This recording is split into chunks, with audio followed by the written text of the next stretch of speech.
May I ask David Lepper, Member of Parliament, to address the meeting. David, please. Well, thank you very much, Peter, and thank you for the invitation to be here once again this year, and congratulations on a successful first year for yourself as President of the Federation. It is always a pleasure to come to these meetings, but it shouldn't be a pleasure to come to these meetings because I wish we didn't have to have them. I wish we could have a meeting here to celebrate the reunification of Cyprus as a bi-communal, bi-zonal federal republic that all of us, whether Greek, Turkish Cypriots or UK citizens such as myself, want. And let us hope that we won't have to have many more of these meetings here in the House of Commons where we talk once again, even if with more hope than in the past, about the Cyprus problem.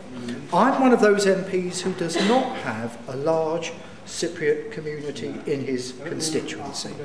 I have some, we have a church, and we have a small Greek school, but not a large number of Greek Cypriots. But what got me first involved in the issue of Cyprus was the issue of the missing people.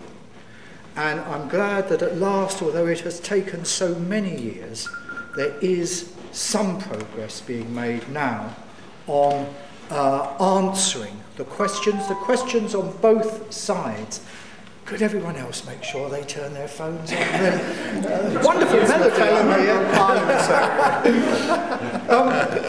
The questions asked on both sides by so many families about what happened to their missing family members. At last we're making progress on that.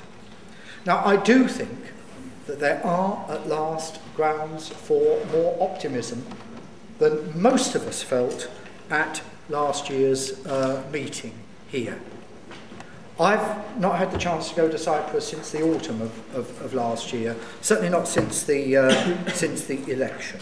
And I am looking forward to going again later this year and looking forward to talking to people to gauge their views about whether that sense of optimism that some of us do feel in what we read and hear second hand about the situation on the island, whether that is shared on the island itself.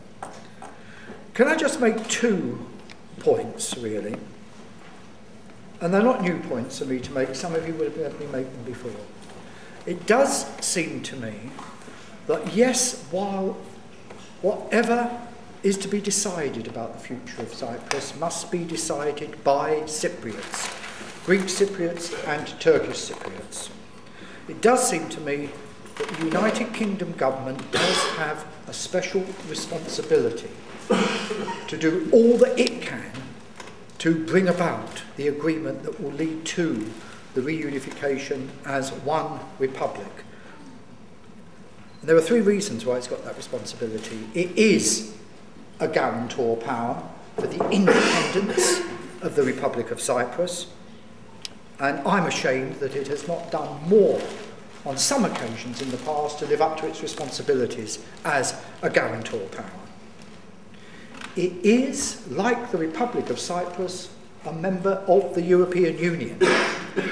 And I think, some may disagree with me, that there can be some pride in the fact that our government, even though there were others saying no at certain times, supported the Republic of Cyprus's case for being a member of the European Union. And thirdly,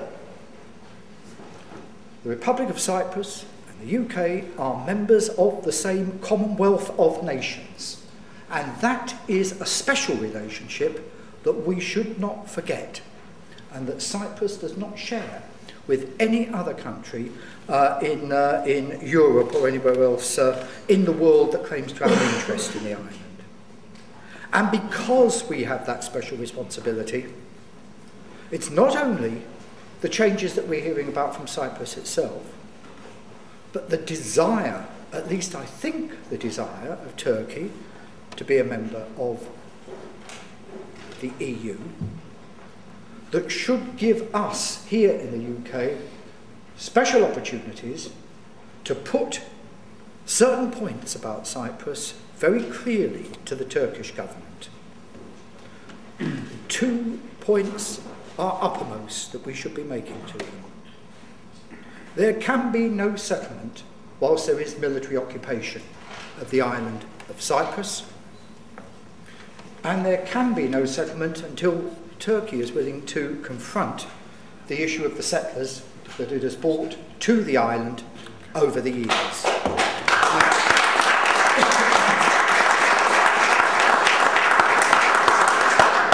And I hope that we can build upon the optimism that I sense is evident. It would be interesting to hear from you later in the evening whether you feel that same sense of optimism.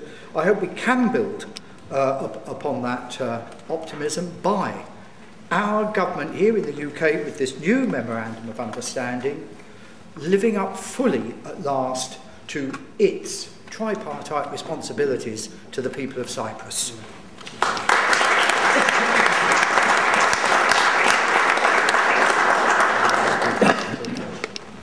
Thank you very much, David Lepper, a long-standing friend of Cyprus.